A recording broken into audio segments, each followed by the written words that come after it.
And please, I beg of anybody who listens to this, do not graduate with YouTube University as being your education center, right? Please get somebody like Derek in your back corner to help you, weed through this stuff. Get somebody like me if you want to learn how to get passive cash flow, if you want to learn what's going on in the financial markets. But as soon as you get that component in place, now the newer investor has something to rely upon. They've got a track record without having one, in essence, because they've got somebody with the scars and the war stories to be able to say, hey, I saw something like this, like you said, right? 2005, 6, 7. I saw something like this. And this is where we got hurt. And this is where we turned the corner and got successful. Now, you go do whatever it is you want to do, genius.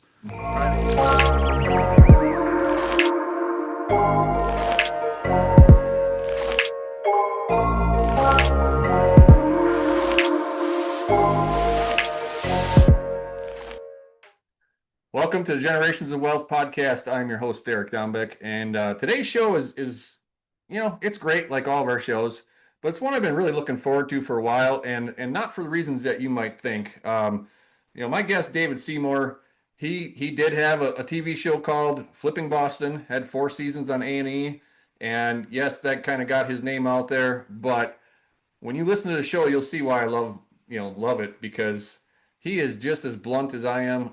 It's a great exchange back and forth, a lot of knowledge, a lot of tips from all the mistakes that we've both made.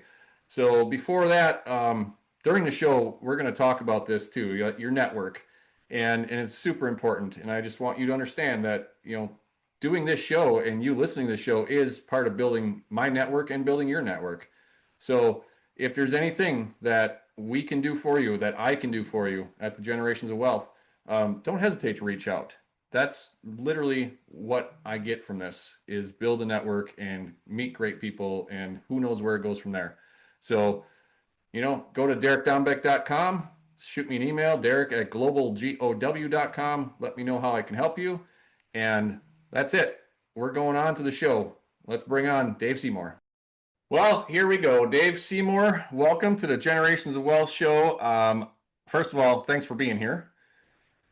And second of all, I don't think I have to do a big bio on you, and I'd rather you do it anyways, but many will recognize you from the past. You did have a TV show that was on A&E for a while called Flipping Boston.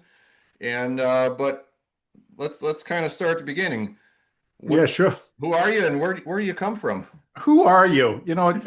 First of all, Derek, thanks, man. It takes work to put a podcast. I don't think many people realize the amount of time and effort and consideration it takes to get good content out. God willing, you and I will supply some of that today.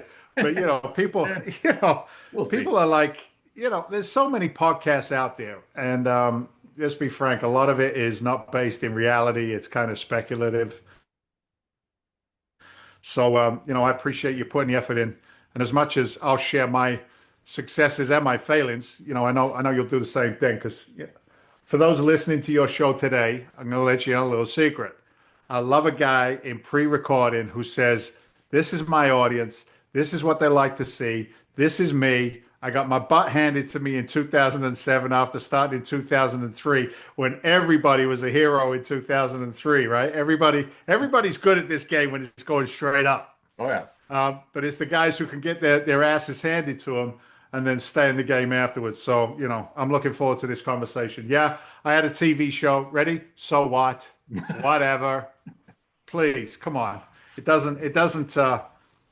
doesn't carry favor like most people would think. Quick background on me. I don't want to devalue the TV show. That was a lot of freaking work too, right? Yeah. It was a lot of planning and execution. But I'm from England originally. I came to the States in '86. I'm the son of a London tiler. My dad used to throw up tile in the subways in London. And, I ended up through a set of circumstances coming to the States with the information that my father gave me growing up, which was to work hard, don't lie, cheat, or steal. Nothing wrong with that. But he didn't give me any financial education. Trade time for money was the only strategy that was part of the Seymour family lineage, right? That was it. That was all you could do. But came to the States, bopped around, and landed a good government job. A friend of mine said to me, Dave, get one of those good government jobs, buddy. They got a great pension. You don't have to work too hard. It's the government. You deserve it. You're a naturalized citizen. Give it a run. And I love what I did. Don't get me wrong. I was a firefighter and a paramedic for 16 years, just north of Boston. Freaking love what I did. But like I said, I was a financial illiterate. Got myself into some serious debt. Um, this is 2004, five, going into six, right? Mhm. Everybody was refinancing, and there were some serious predators in the market back then, as I'm sure you can appreciate. Maybe some of your listeners as well, right? And they were wrapped up as wolves in sheep's clothing. And I remember I refinanced my primary residence. I think it was around four times in 18 months. And every time the guy who wrote the refis for me, he put me into the three-year arm. And every time he put me in there, he's like, dude, we can get you 110% of your value, 120% of your value, right? It was crazy. With what I know today, I'm like, oh my God, how did I fall for it? Sucker! Yeah. And that takes you to a place when everything crashes, where you know you met it as an investor. I met it as a just a dumb homeowner who didn't know any better, Mhm. and it almost cost me a lot more than just my house. It really cost me some good relationships as well. My marriage was on the rocks. Anyway, I'm losing the house. I'm screaming and shouting at my God. I'm a man of faith, and I'm like, I've done everything my old man told me to do, Derek. I worked hard. I didn't lie, cheat, or steal. I'm a firefighter, paramedic. I'm working construction on my days off. I'm trying, man. And I'm screaming and shouting at him, and I'm not getting any answers. I figured I'm just going to go home and tell the wife we're done. We got to go. And as I turned the ignition in my pickup truck, a commercial came on the radio. Teach me foreclosure. This is probably 2007. Teach me foreclosure, a free 1.5 hour seminar on your neck of the woods, right? Um, Learn how to do real estate, no money down. And I'm like, really? Like I'm asking, and now I'm receiving. I'm like, really? Is this it? Is The this the good news, plan? the good news is you had no money, so you got That's right. perfect. That perked my ears up right there. So I take a leap of faith. I scream home. I'm telling my wife, honey, I've got the answer. And she's, giving me that sideways glance that the better halves in our lives can on occasion. And I said, we're going to be real estate investors. She's looking at me like I got two freaking heads. That's where it started, man. I went to a seminar. I heard things I'd never heard before about leverage, mindset, opportunity, no money down, real estate investing, being a service. And we went all in. It's funny. My wife put 32, maybe 27, I can't remember, $27,000 of education on her credit cards Mhm. because I was maxed out of mine. And, I started the journey. The interesting thing is that I realize now looking back, and this is a dirty word, I think, in society and in investing, was I paid for five classes. It was the old Whitney organization, Russ Whitney, Oh, the Russ OG, Whitney. Yep. the Yep. OG Russ. And I paid for five classes, and I only went to three of them. And yet I'm still on this podcast with you X amount of years later. And Yep. what I realized was the dirty word was accountability. Right? I purchased $27,000 worth of accountability that day. Because with all the respect in the world, Russ's education wasn't top shelf. It was okay. It was okay. It wasn't top shelf. Fast forward after the TV show, I ended up being a keynote speaker with him at an event. I asked him for a refund. Okay. Now, this isn't going to be a Russ Whitney bash job because it's not. Because the original organization I got involved in 2003 was Russ Whitney, Yeah, and yeah, so you go to that free 90-minute deal, and then yeah, you pay a little bit. You go to a weekend, and the yeah, first day on that event, they teach you how to go and get your credit card limits increased. yeah, yeah, So the next day yeah, when they pitch you on their stuff, you can pay yeah, for it. And yeah, I, yeah, like you, I bought a package, but I started small.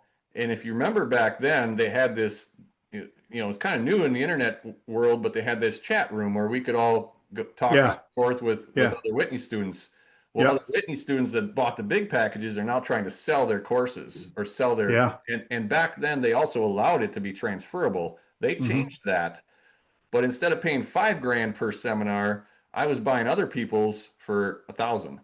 So I got through probably 8 or 9 of those trainings at a fraction of the cost. But I also ran into Russ a couple times after that, Yeah. and had a beer with him and sat down and talked with him. And um, you know what, man, he built it. He built it big, and he got his He ass was the kicked. OG. Yeah, Yeah, he did. He and then he got got his his ass ass kicked. kicked. Of course he You did. know. Of course he did. Yep. Look, here's one thing I know. If I bring, and I'm not bashing Russ Whitney either, No, right? me either. But let's just call a spade a spade. When you bring cars, boats, and leather coats and Rolls Royces and freaking, I'm gonna end up swearing. I don't want to bring in private jets and all that shit into the sales pitch. You're getting away from God. You're getting away from why I do this business. And it's just for me. I don't care about you or anybody else. I do this business so that I can be of service, be good to my investors, be good to my family.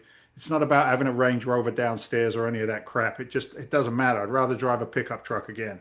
So for me, when I look at the ego in the industry of education, Mhm. EGO stands for E's got out. And I try and remember that and keep, especially with the TV show and all the BS that comes with that. Yeah.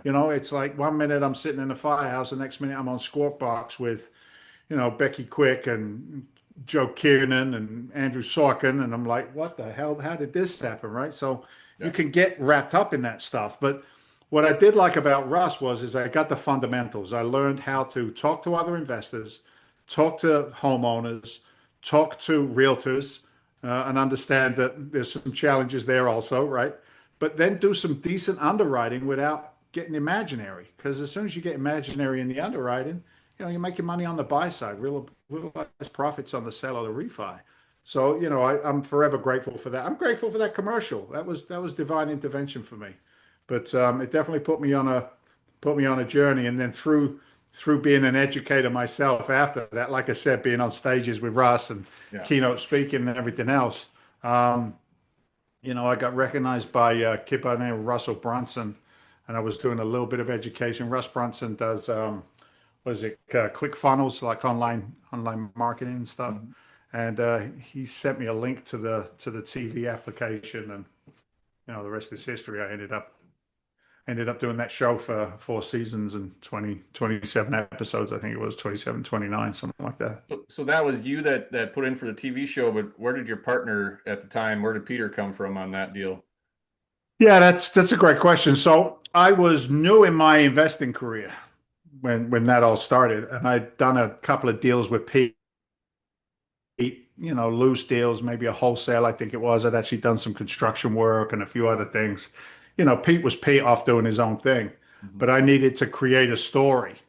So I pulled him in, and I called him. I said, "Yeah, New York's coming up. They want to film a little mini pilot." I told him, "You're my partner, and you're the money guy." He's like, "What are you talking about?" I'm like, "Come on, dude, it'll be fun." What are they gonna say? No. So we shoot the shit with a camera for a couple of days. It'll be fun. Well, I'll do it. And Pete loves being the Yeah. center of attention too. You know what I mean? So that's how I pulled him in, and then we did the 3 episodes, and we figured that was it. Nothing more out of it. Mhm. But apparently, we had the highest ratings on that Saturday morning for that time slot in A&E history, Mhm. and then it was off and running. And like, we need 13 more episodes, and I'm like, I guess we got to form an official business or something. So, yeah, I guess we're stuck with each other for a while, and that's how I pulled him in. So yeah, it was good.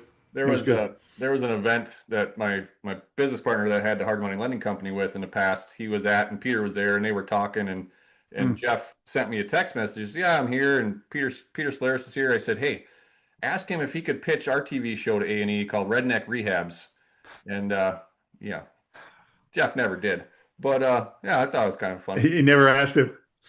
Yeah, I like it. I like Redneck Rehab. It's all about being. I was on another podcast today, and the guy was talking about the show, and I said, what's interesting is, you know, people think it's easy, but it really isn't, right? It's okay having a good business, and that's phenomenal. And we just met, so I don't know. But some people are on camera, bro, and they just suck. They Oh suck. yeah. They're not entertaining. They got no comedic timing. They don't know how to, Listen, interact to deal with each other. just because we just met, you don't have to start insulting me about how I am on camera already, Dave. Damn, you know. I was thinking, as my brain was going, I'm thinking I should soften this shit up because Oh you know no, what I not mean. with me. Not with It's all me. good. No, it's all good. I had the production company, the guy who owned the production company. He called me one day and he goes, "I want you to just rip up one of your contractors."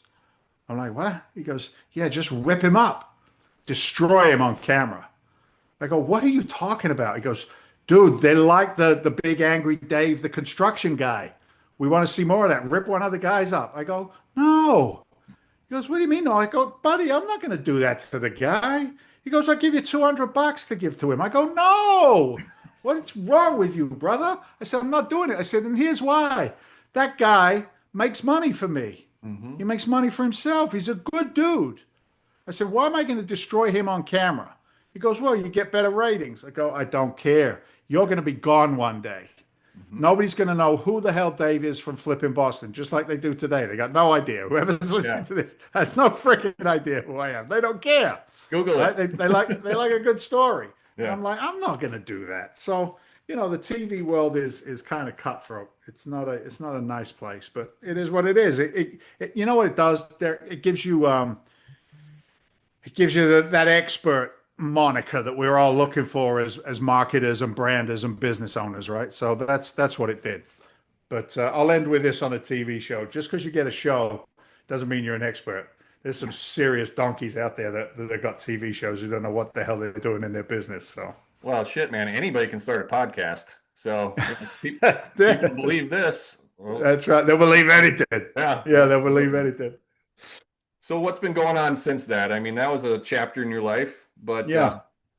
you know, I guess that when did that show end? What was the 2010? Probably. So what is it now? 25. So probably 17, 18. It was pretty much winding down. Like we'd Okay. we'd finished filming the year before, but the episodes were still being released.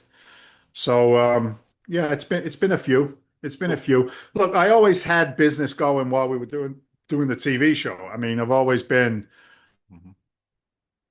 buying some smaller multis and cash flowing assets. You talk about hard money lending. I've been a hard money lender, private lender.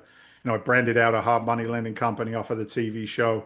2 days before COVID shut down the industry, Yeah. I just finished all the infrastructure for a beautiful hard money lending business at a $50 million line of credit out of New York. I was doing a rip. We were making money on the spread, couple of points. It was Mhm. it was such a good business model. COVID hits. They put me out of business, man, in like 24 hours because New York said we're not doing any, non-QM lending anymore.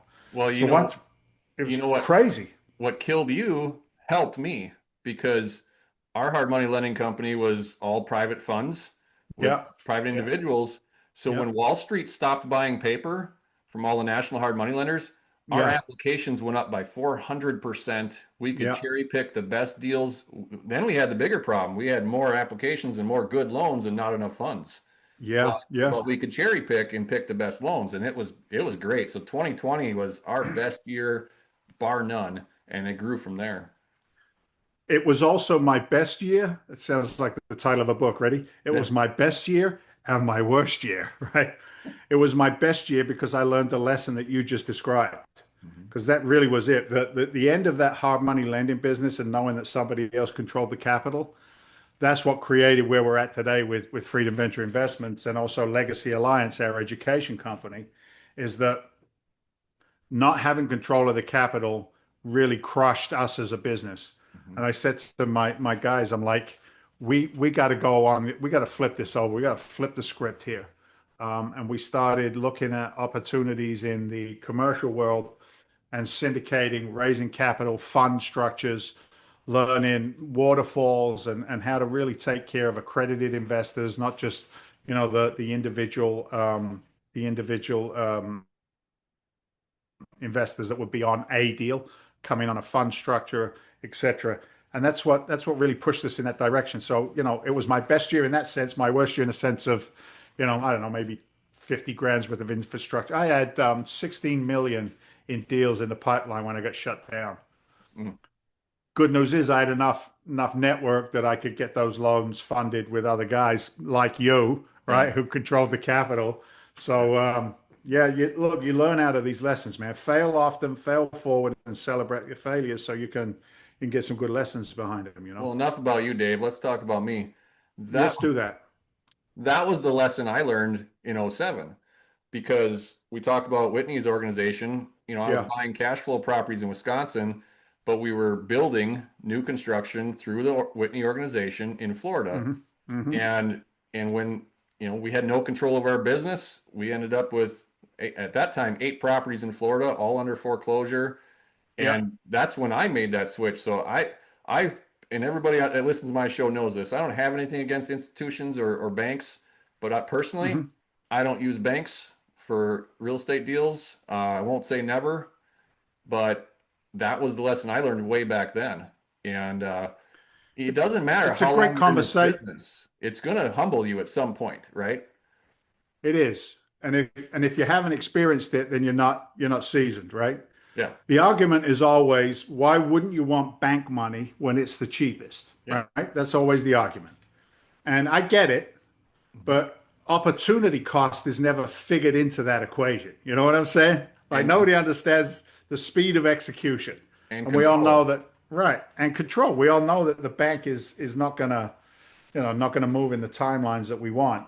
What does happen is I don't know about anybody else's checkbook, but when I'm looking at, $26 million projects, $30 million projects, I got a couple of family offices that can write pretty sizable checks, but I still got to be able to get somebody on the note and on the line with a bank, to write that construction loan, 20 million, whatever the number is. Yeah. So that's when they come into play. But here's the kicker, right? Where do you want to, how well do you want to sleep at night, and where do you want to be in the capital stack? Because I've experienced it. I'm going through it right now. A $20 million construction loan at 9.5%. Hmm.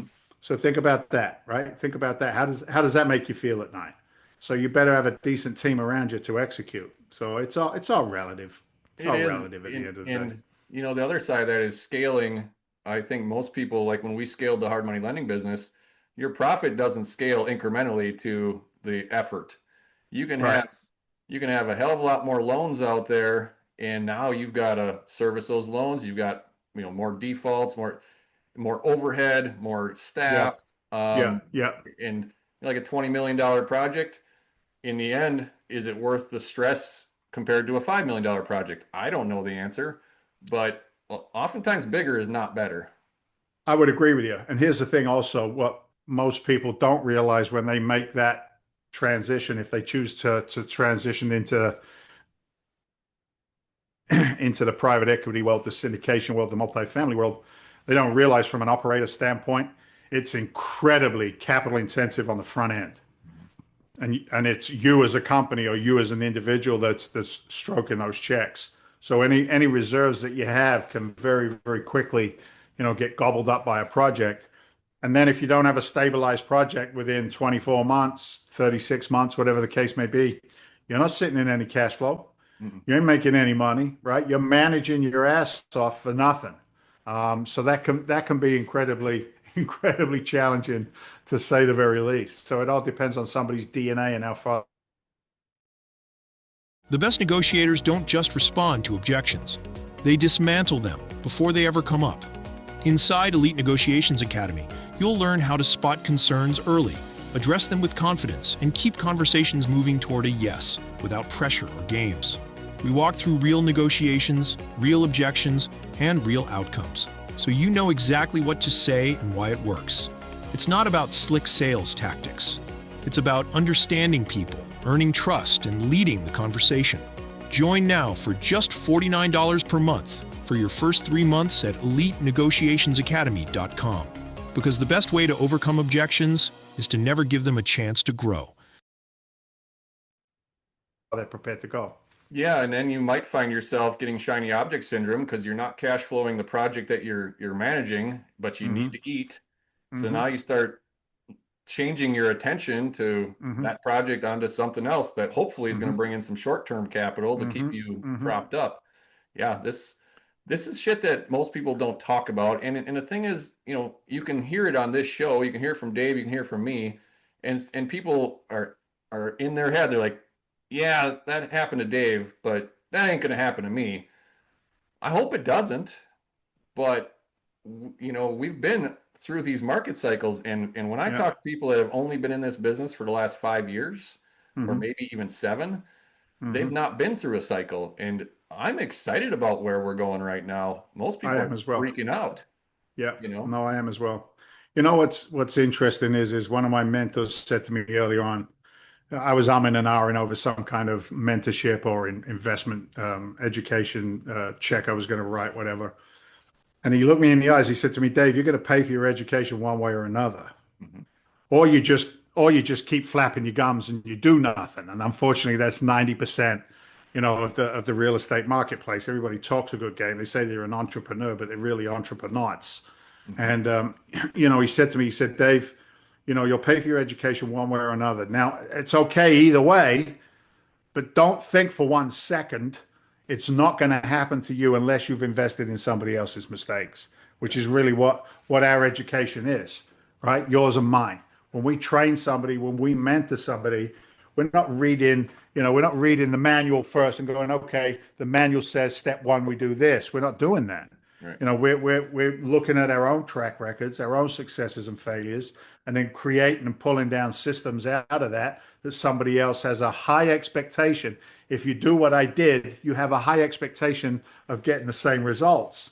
So it's not rocket science, but it takes some chutzpah, as my Jewish brothers would say. It takes a little faith, a little leaning, so. Well, and you get somebody that calls you for advice, and you tell them, well, this is what I see based on my experience. And I have passed up many deals over the years because I got my ass kicked. So now I'm more conservative than I once was. And I expected the markets to shift a little sooner than they have. So yeah, Agreed. Are there deals I passed up that I would have made a lot of money on? Absolutely.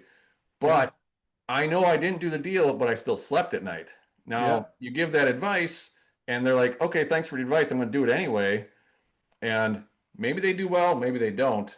But as they're starting to crash right now, they don't really want to hear, I told you so, and I'm not going to do it to them. But same thing, you can take the advice from those that have been So I'm with you 100%. I was on another podcast recently, and we were talking about commercial real estate as it stands today, multifamily investing, where we're going in the next 24 months and what we see going on. And this gentleman said to me, he said, the increase in interest rates is what's caused this correction in commercial real estate. And I had to stop the guy, and I said, no, that's not it. What it was all of the shitty underwriting and the bad management and the speculative processes that everybody was doing, 2020, 2021, 19, 18, right? That's what was going on.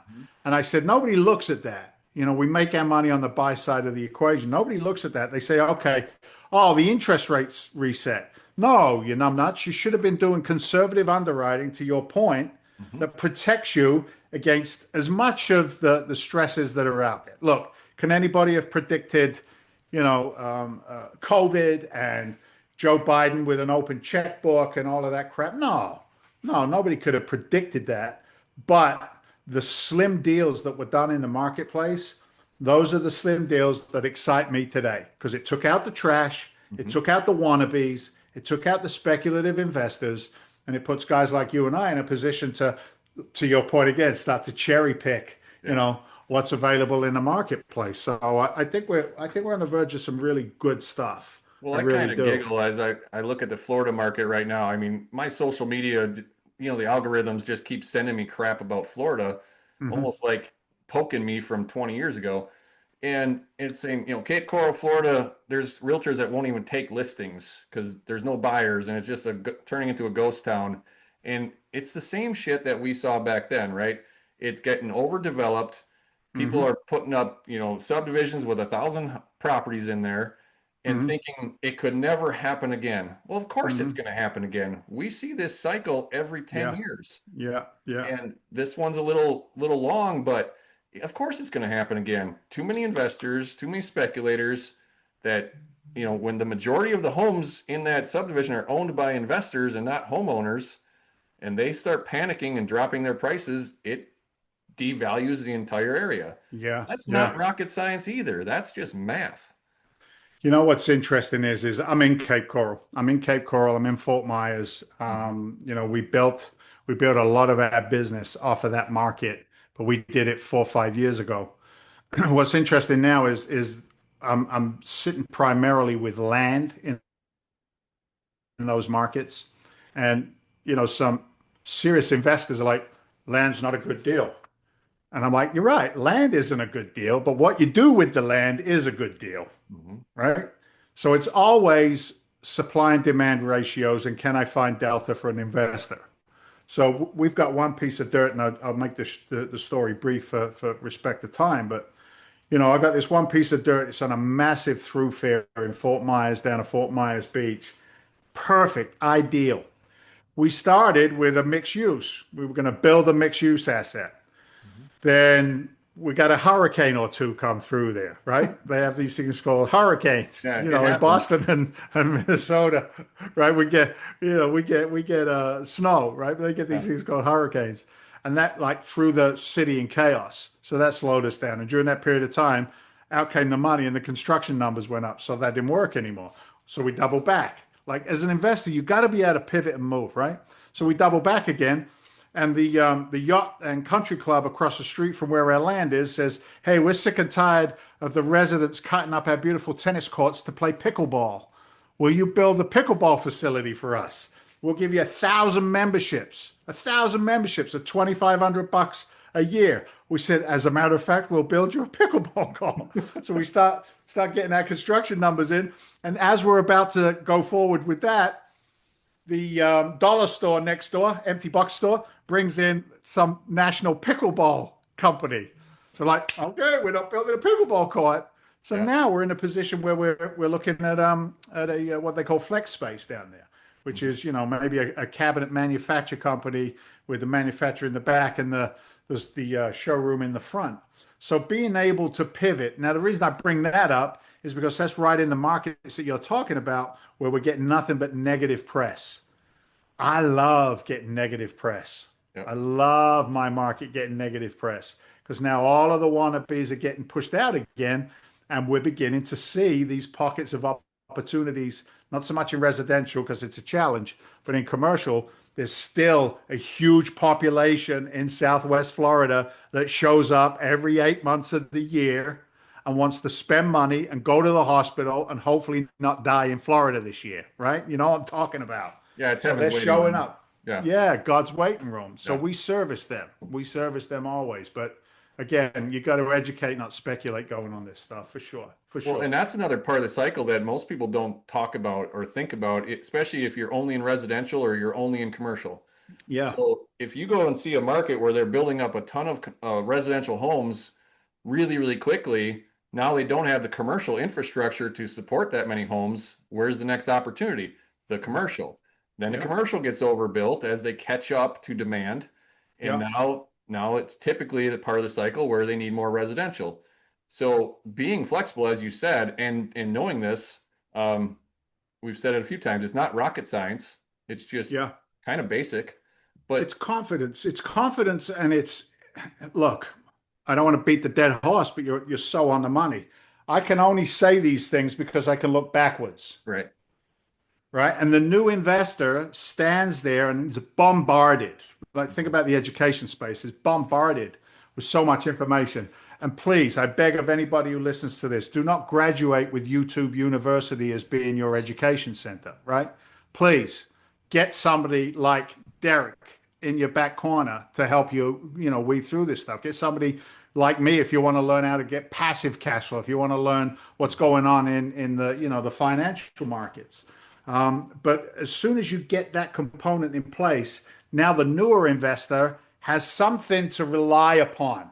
They've got a track record without having one, in essence, because they've got somebody with the scars and the war stories to be able to say, hey, I saw something like this, like you said, right? 2005, 6, 7. I saw something like this. And this is where we got hurt. And this is where we turned the corner and got successful. Now, you go do whatever it is you want to do, genius, right? Dig jam. Damn, I'm good. Just ask me, right? Go do your thing. And you might get lucky. You might do 10 and turn around and say to me, Dave, you don't know what you're talking about. I just did 10 in a row and I crushed it on everyone. And I've met those people too. And I wish them well and I hope God blesses them forever. However, I also know that if they don't learn how to pivot when the moment is right, they're going to go through the things that you and I went through as well. And some people don't come back from it, brother. Let's just be frank. Well, and the thing is, they can do great on 10. Most of them at that point start getting a big head and they go start pissing away the money. Now, number 11, they're like, oh, this worked so well. I'm going to go bigger and better. And that one fails. And that's the one that kills you. And ask me how I know. It is what it is. Yeah, good stuff. Good stuff. So what is as we kind of start winding down here, what's 2025, 26 looking like for you? What's your plans?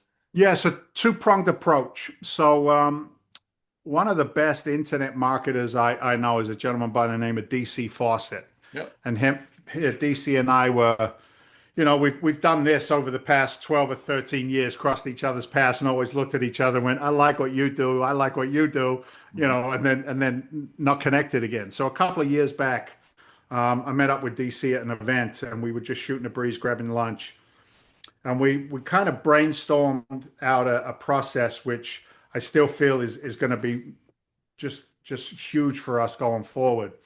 Was what DC said is there's so much noise in the marketplace around education. Let's bring it all down. Let's pull it back. Let's really fine tune our message. And we created a brand called Legacy Alliance. Okay. LegacyAlliance.club is an educational platform that first of all teaches financial literacy, even to some experts, right? Before we started, you said most of my listeners, are good guys. They're doing business. And you'd be amazed at how many of those guys still don't understand tax advantages, et cetera, whatever, right? How to use self-directed accounts, et cetera. So we start there and we educate through, we have a book out there called Inflation Nation, which is based around, our experience and what we see in the marketplace. You can actually get the hard copy of that book. I've got one here. I got it out of the oven earlier. We got those on Amazon also. If you don't want to read a book and you want to watch a movie, you can watch inflationnationmovie.com, which we filmed down in Fort Myers, Cape Coral area, which is kind of cool. Yeah. And from there, once somebody gets some of that idea, and some people are obviously advanced on that, the next phase is the ability to come to a Legacy Alliance Wealth Masterclass.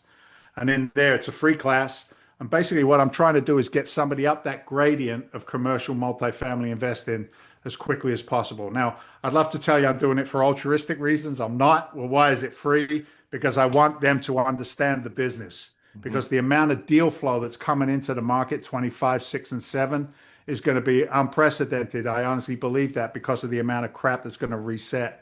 So if I've got an army, and I say an army, 50, 60 good qualified individuals who graduate our class, understand how we underwrite, understand how we buy, then they can buy for themselves or they can buy for us and with us. So we can put some capital behind it if the deal makes sense. So that's where we are on the education front. I'll give you the links in the notes if you want to share them. Sure. But on the real estate side, we doubled down, we tripled down on the fact that the number one bill that gets paid every time is always going to be shelter. Whether it's buying a home, a house that you finance that somebody flips, your own flips, whether it's a rental asset, whether it's coming into, student housing, elderly housing. The housing crisis is through the roof. I like sober housing. I like some of the different capacities within recovery housing. It's just my own love because I've got my own my own journey in sobriety. So I like to pass that forward as well. So there's a lot of opportunity there. So get a team together, always raise money, look for the deal flow, cherry pick, out of 100, do maybe one or two deals. And we're going to definitely capitalize on what's coming down the pike. Yeah, I want to key in on something here, and this is going to be kind of a look behind the scenes for maybe some of you, but for most of you, you know this already. Dave coming on my show and me having other guests, me going on other people's shows. I was on somebody else's show this morning. We're all in business to make money. Now Sure.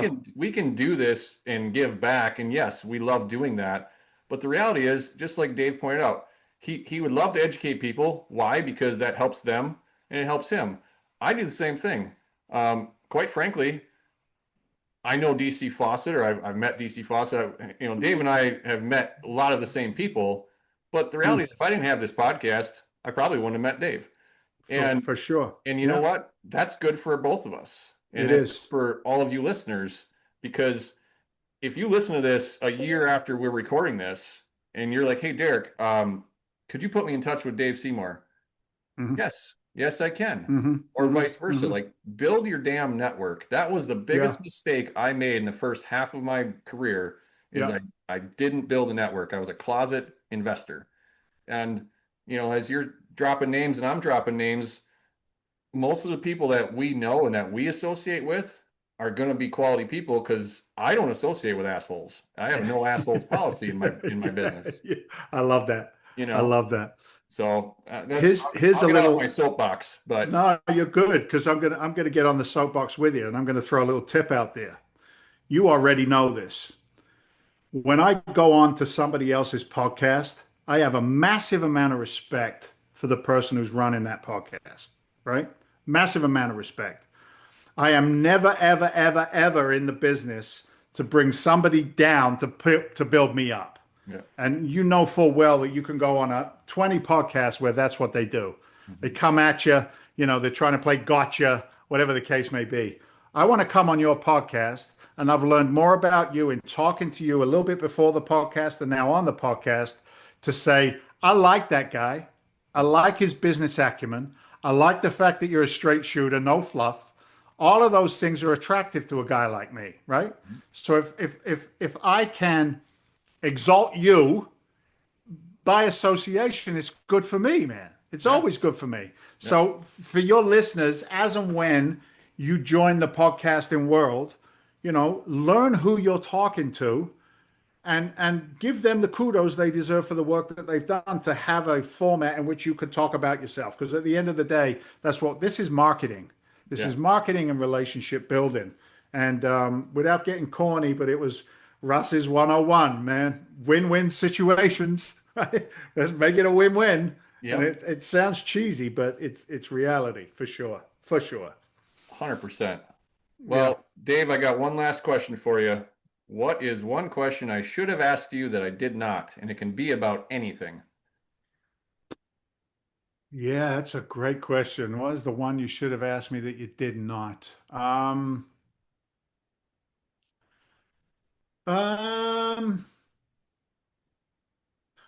what drives you today?